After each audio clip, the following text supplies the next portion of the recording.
Hey bike farmers, thanks for clicking in. It's nice and early in the morning. We're gonna try attempt number 2 at my all-time top speed. I went to my local bike co-op looking for a bike that had low enough gearing to get up the hill and high enough gearing to get 60 miles an hour down the hill. And this is what I found. What is it, 2000s Cannondale road bike with a triple chain ring, so it's got a nice big road gear on it and a small enough ring to help me get up. Fancy Shimano wheels. We've got a south wind. This is it. This is my last attempt. You know, if I don't hit 60 miles an hour, I think I'm just gonna call it, because anything over 50 is really scary and I don't need to die.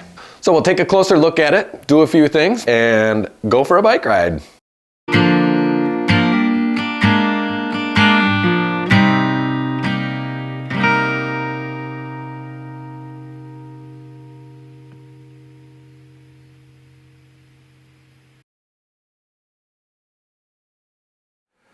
Over on the repair stand.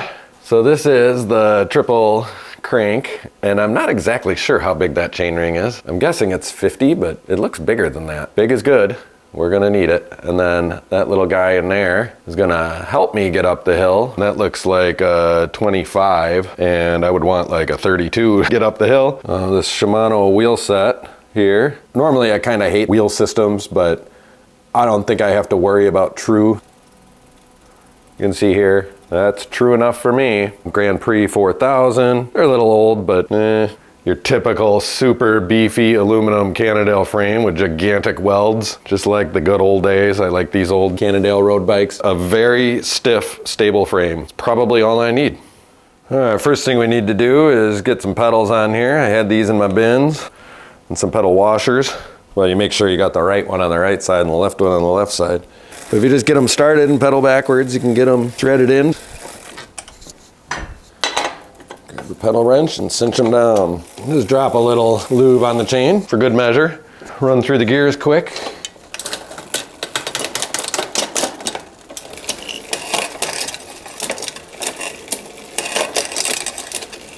I mean, everything seems to be working. I think I'm gonna squirt some one step up in those levers.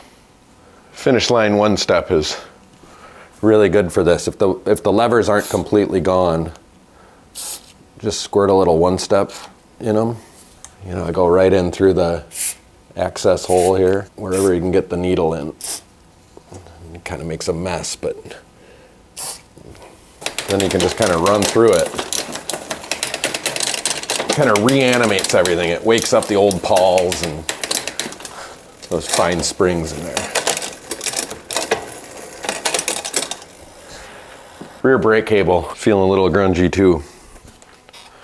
Squeeze the caliper with one hand and then slide that piece of housing out of its cable stop. And then to do this one, I've got the bike angled down, so I got gravity on my side. I can see how dry this cable is. I don't think it's ever really had any lube on it. But I think most of what I'm feeling, most of the corrosion is in here in this front piece, but even that is making a big difference. So just another way to reanimate a bike that's been sitting a really long time. Yeah, you can see here, there's some corrosion on the cable. You're not gonna get a whole lot more benefit out of replacing it than you would out of just lubing it up. I'd probably replace it if I was selling this bike. Much, much better. This seat angle, I just knew by looking at it that it was wrong for me, so.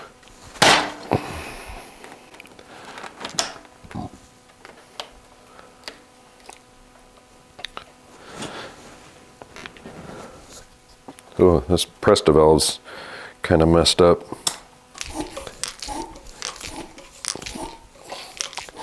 Skinny tires, I'm going 100 pounds. Oh. Better now than later.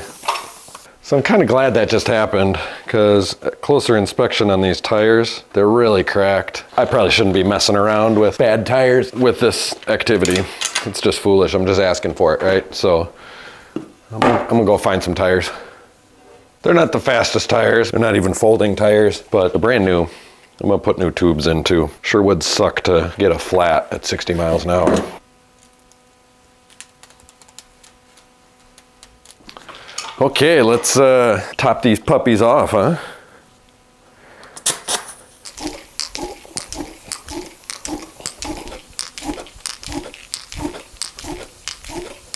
Okay, I think it is set up for success. Time to load up and head out and see how it goes. See you on the hill. Well, here I am at the base of the hill. That's the hill. This will be the run out at the bottom before I get back to the van. So I'm gonna start climbing up. Couldn't be any more ready than I am right now. So here we go.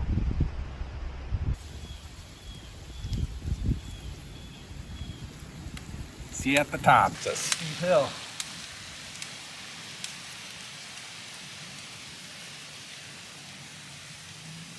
Jeepers, criminy.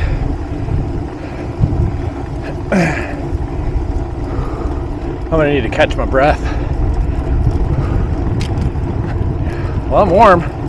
Just gonna spin these legs out a little. This is a good spot right here, right next to the state park sign. Here we go. I'm gonna rest it a little bit.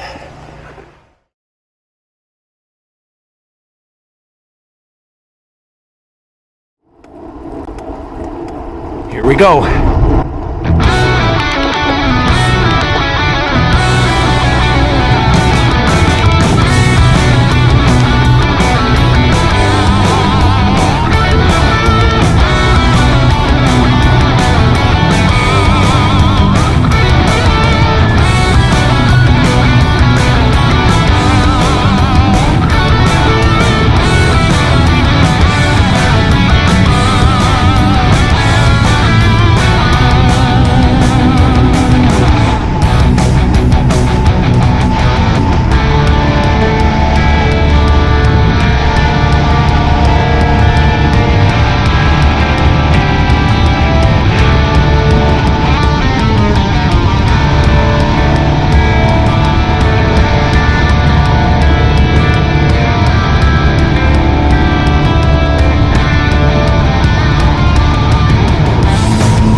Whew. You can see how watery my eyes were. That was something.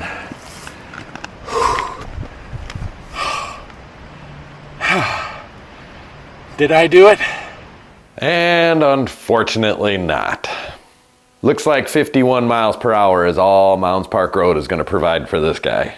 I don't know where my initial number of 57.3 came from. I don't remember if it was a Garmin unit or my Wahoo, or if I was using my phone that day, but I don't think that was an accurate data point. Yes, the bike was totally different than either one of the ones I've tried in my videos, but 57.3 is quite a bit faster than 51 point whatever it was, and I don't know where those 6 extra miles an hour are coming from. I don't know how I'd ever get a bike up to 60. I think you gotta have high gears and be spun out pedaling, and I just don't think I've got the skills for that. Still, it was very fast. It was super fun. Fact of the matter is, I'm always gonna have a really good time bombing down Mounds Park Road. I think I'm done spinning out my pedals down those hills, but I'm definitely gonna get in a low tuck and see how fast I can go. Because man, I love flying down those hills. And so, if you like this one and want to see more, you can support the channel by clicking all the buttons, but be sure to click the notification bell so you know when you and your bike can stay tuned.